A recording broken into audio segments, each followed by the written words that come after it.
speaking of the playoffs, the Celtics, of course, last night, the Cleveland Cavaliers, they clinched the number one seed out east. So the Celtics found themselves locked into the number two seed, which now, as you see, Sean Grandy, courtesy of a lot of tweets tonight coming from Sean Grandy, the Celtics play-by-play guy on radio. If you weren't dialed in to the broadcast, the Magic have now clinched the seven seed for the play-in tournament. So the Magic clinched the seven seed tonight. Celtics, they clinched the two seed tomorrow, or sorry, not tomorrow, yesterday rather. And if there was no play-in tournament, the Celtics Magic series would be set at this given time. However, there will be a play-in tournament, and the Magic will either host the Hawks, the Bulls, or the Heat in Orlando on Tuesday, and that game will be on Tuesday. And me and Griffin, we were talking about it earlier. We were thinking, oh, by the time the next Celtics Nation Rise podcast, again, we recorded that today. Go check it out. Celtics Talk Weekly and the Celtics Nation Rise page. Just a plug there. But we talked about how by the next Celtics Nation Rise podcast, maybe just maybe we'll know the Celtics playoff opponent. Well, given the fact this game will come on Tuesday between the Orlando Magic and either the Hawks, the Bulls, or the Heat, we will know by the next Celtics Nation Rise podcast on Wednesday, filming on Wednesday. But the winner of that game gets Boston the first round of the playoffs. So obviously, the Orlando Magic have the inside track at number seven right now in the East. However, they will have to host and win the game against either the Hawks, the Bulls, or the Heat. So, looking at this, every single team in the play-in tournament right now, and which has been fairly, I would say, for the last month. There's been no other East team challenging the four teams in the play-in right now, and those four teams are nor challenging the number six seed. So these four teams, been talking about them for a while now when it comes to the Celtics. But from your guys' perspective, has the opponent or the most favorable opponent for the Celtics changed? We said a month and a half ago it was, oh, clearly we want to play the Bulls. They just traded away Levine. They have this weird wonky roster. They're trying to tank. They're trying to go down to number 11. Well, it doesn't seem like that's the case anymore. The Bulls, they've made their way up in the standings a little bit. Josh Giddey is playing phenomenally. If another triple double tonight, they play fast paced. They're a little frisky out there. But you have the Bulls, you have the Heat, who just beat the Boston Celtics last week at the Garden. Tonight, the Orlando Magic beat a lesser Celtics team, the main Celtics, let's face it, in Orlando. And you have the Hawks, who, looking at the Hawks earlier this season, gave the Celtics some trouble both in the NBA Cup in January. So all of these playing teams, from one moment or another, gave the Celtics trouble at a certain point in time this regular season. And now coming to the end, we either have the Magic, the Hawks, the Bulls, or the Heat. Has the favorable matchup changed? Who should the Celtics want to play first round? Franco, we'll start with you.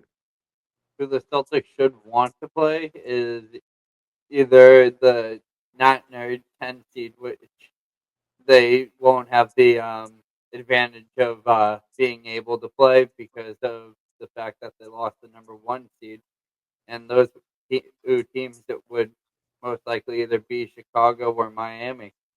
I think that Orlando is a team that obviously strikes me as the most daunting opponent out of those four. But looking down the rosters of the other ones, you can see the Atlanta Hawks, the team who gave the Celtics a little trouble. It created a little history with the Celtics earlier on in the season when they knocked us out of that play-in tournament or that the in-season tournament. So that's a team to keep an eye out for. Obviously, they're they've got some decent depth, and then you look over at Miami. It's kind of hard to see what they're trying to build right here. I think this is what you would consider a buffer year for Miami. There's a lot of holes on their team, and the Chicago Bulls are starting to discover their identity a little bit further. I think one after this off season, we'll really be able to identify what the Chicago Bulls are intending to be because they've kind of ditched that effort that they made a few years back when they brought in all those guys, bringing in Levine and um, Rosen and having all those Vucevic, and that team is slowly dwindling away, and the torch has been passed down to and over to Kobe White and Josh Giddey. They're also got a promising young player, Matas Buzelis, who's looking like he's going to become a promising stretch big for them. And then just looking at the rest of their team, still trying to identify what the rest of that's going to look like for them. But yeah, if the Celtics wanted the easiest challenge, they would have won that number one seed. And like I said, it's hard to blame it on the losses now. You have to blame it on the losses that happened earlier on in the road. It would have made it a lot easier going in, and there's a few advantages to having that number one seed, and that's one of them is the weaker opponent. But I just don't think that they have done anything to do any to a point where they're reaching that level of consistency with their team. And you, Andrew, who should the Celtics want to play coming off the play-in tournament? So basically, who should they want to play in round one as the Yeah, seventh seed? I kind of, you look at the roster of the Bulls and kind of see, you have Giddy, you have Kobe White, you have these guys, but from like a playoff experience, I think it could be kind of rough. It's a younger team, and I think that Boston can thrive off that with our experience, and so that could be a possibility. But I mean, I also I know we talked about the Magic. Obviously, they're a talented team. They have star like Paulo Banchero and guys that can go off and can really contribute. But if the Celtics can really offensively with the guys with our star lineup kind of on the team, I like our ability to knock down threes from deep, and so that would be an interesting game. But I don't know from like a really detailed perspective, but trying to think, but kind of I think I'd take Bulls. I think I'd take Bulls. See, I'm surprised by these answers because tonight, even though the Magic blew out the Celtics by 20, I just look at their team right now and I go, this has just been off the rails for quite some time. These other teams, you kind of think with the Bulls, I'm thinking, they're a little frisky right now. These guys, I don't think they really want to lose. Now, we haven't really seen this iteration of the Bulls. The last time the Celtics faced the Bulls, it was before the Bulls went and made all their moves at the trade deadline and created the team we see out there on the floor today. But I look at the Bulls team and go, they're a little frisky. I think there could be a game in there where the Bulls outshoot the Celtics. They play faster than the Celtics, and you never know. They might walk away with the game three, a game two. The Celtics struggled at home in game two last year in the first and second round. That could be the Bulls this season. I could see them Like grabbing a game, and I don't want to say it would go 6 or 7 or anything like that, but I could see them definitely coming out playing their style. The Celtics kind of not meeting the pace or the energy at a certain point, and the Bulls maybe winning a game. The Heat, well, the Heat, we all know they're a tough physical team. And they have a head coach, too, who we think maybe a little bit better at the X's and O's than Joe Mazzulla in a playoff series. We saw the Miami Heat, an inferior Miami Heat team, without Jimmy Butler last year. They grabbed a game against the Boston Celtics in round one. And really, this conversation, I'll say this about all this, just to disclaim. I don't think any of these teams are going to beat the Celtics round one. That's not really where the conversation is, where it's like, oh, could any of these teams really challenge the Celtics? I don't think they would go as far as to challenge them to get it to 6 or 7 games. But I'm thinking who's most likely to grab a game, force the Celtics to play one extra game in round one. The Heat and the Bulls right now, they're looking a little frisky to me. I mean, the Heat had their terrible losing streak. They were 4-13 in their first 17 games without Jimmy Butler, but they ripped off that 5 game or 4 game winning streak and then turned into a 5 game when the Celtics lost to the Heat at home at the Garden. And they were becoming a little frisky of a team, maybe a team that's coming together a little bit more. And I see the Heat, they have more of a veteran presence than some of these other teams. The Hawks and the Magic. Now, I can't say much about the Atlanta Hawks right now. I think Trey Young, anytime you have him in a series, you have a couple of nice wings for the Hawks as well. They look completely different than they did in January and in November when they gave the Celtics trouble. It was, DeAndre Hunter was on the roster, so was Bogdanovich. Now those players are gone, other locations, and DeAndre Hunter with the Cavs, Bogdanovich with the Clippers. And what the Hawks present now is a little bit lesser of a team than back then, but they still have really young wing defenders who can give the Celtics some problems defensively, rather opposed to what we've seen in the past from the Hawks, where they've been just putrid defensively. It's not as if the Hawks are world beaters defensively. However, they have a couple of more young wing defenders who I believe could maybe put some more pressure on the Celtics. If you look at the series from 2 years ago, that Atlanta Hawks team versus this Atlanta Hawks team, I think there's better defenders on this Atlanta Hawks team this year in 24-25 opposed to 22-23. But Trey Young, anytime you're facing Trey Young in a series, that's a legitimate star, assist leader in the NBA. He's going to get his guys involved. And I could see the Hawks as another team that's just a little dangerous out there considering the history we've seen with the Atlanta Hawks, both in a playoff series 2 years ago and this season in the NBA Cup and in January. The Orlando Magic, however, I know we haven't won in Orlando in 4 games, but that stat right there shows me that maybe a win is on the horizon, folks. Maybe the next 2 games in Orlando, games 3 and 4 in round one, that's going to be the Celtics series, or those are going to be the Celtics games. They're going to be Celtics wins. They can do it at home against the Magic. I think the Magic right now, yes, they have KCP. He's been he's underperformed for the Magic this season, played better as of late, but the Magic offensively are a complete mess. I mean, 96 points tonight, and Franco, you kind of mentioned it at the beginning, and I was a little bit, I was disagreeing with you a little bit at the beginning, going, you were like, oh, the Magic, they didn't really take more advantage of the Celtics than what they did. They couldn't even score over 100 points. I'm going, oh, they still won by 20 here. They still won by 20. They still mollywopped the Celtics, but that is reality. They didn't score over 100 points tonight in a game where 100%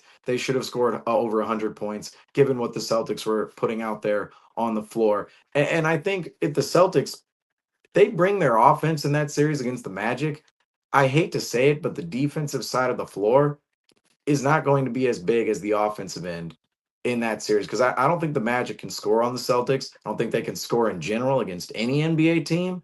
And if the Celtics can just score 110 points a game, which is really not asking much out of this prolifically offensive oriented Celtics team, I don't think it's asking much to say, hey, we'll go out there and score 110 a night against this Magic team. I think in a series against the Magic, it's possible the Celtics blow them out of the water, sweep them all 4 games. Actually see the Magic just the way they play. They want to win rock fights. They want to keep the score low. I just don't see a world where that is sustainable come playoff time against a team like the Celtics. Whereas some of these other teams, I do look at them and go, okay, Miami's physicality. They do have a couple of veterans on their roster. Offensively, I would say Miami, there's issues there as well. Um, Atlanta, offensively, I think they have enough firepower to win a game. I also think the Bulls offensively have enough firepower to win a game. Defensively, you kind of look at these teams, you go, defensively goes to the Heat and the Magic. And offensively, it goes to the Bulls and the Hawks. So if you're looking at it from a round one perspective, who do you want to play if you're the Celtics? Do you want to play a more defensive oriented team like the Magic or the Heat? Or do you want to play a more offensively oriented team like the Hawks or like the Bulls? I'm more of the defensive oriented team because I think the Celtics can put up points against these defenses, and I don't think these defensive oriented teams can put up points against the Celtics. Whereas the Hawks and the Bulls, I could see them definitely coming out one night, shooting over 40% from three, pushing the pace of a game, and maybe, just maybe, pulling out a game against the Celtics. So I would have to say, give me the Orlando Magic right now because that's the most likely. It's the most likely. They have the home 7-8 play-in game. Now it's not guaranteed they make it out of that game. If the season stopped today with no play-in tournament, that would be it. We would be facing the Magic, but give me the Magic anyway. I really think out of all these teams at the bottom, I think these other squads. there's a little bit more of a frisky nature behind themselves, newly built rosters, guys who might be figuring it out a little bit more at this point in the year after, say, they were rearranged 2 months ago in February. The Magic, they didn't do anything at the deadline. This is mostly the same Orlando Magic team, mostly the same Orlando Magic team we saw back in December and even January when we blew them out of the water in January. And of course, in December, we lost by 4 points in Orlando. That game between Goga Batadze and Kristaps Porzingis, that little moment Oh, happening back in December. But mostly the same Magic team all season. I think they've actually declined. Offensively, they're a mess. Defensively, Magic.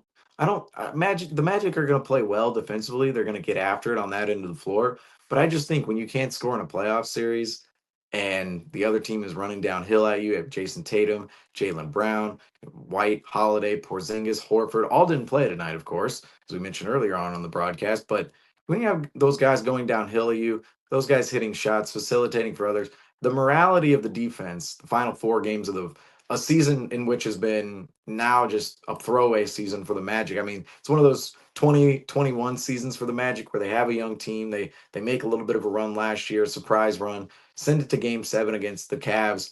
Don't make it to the second round, but it's a surprise year for them making the playoffs, pushing the Cavs to 7 games. This year it felt like, oh, they're gonna come out and make some noise.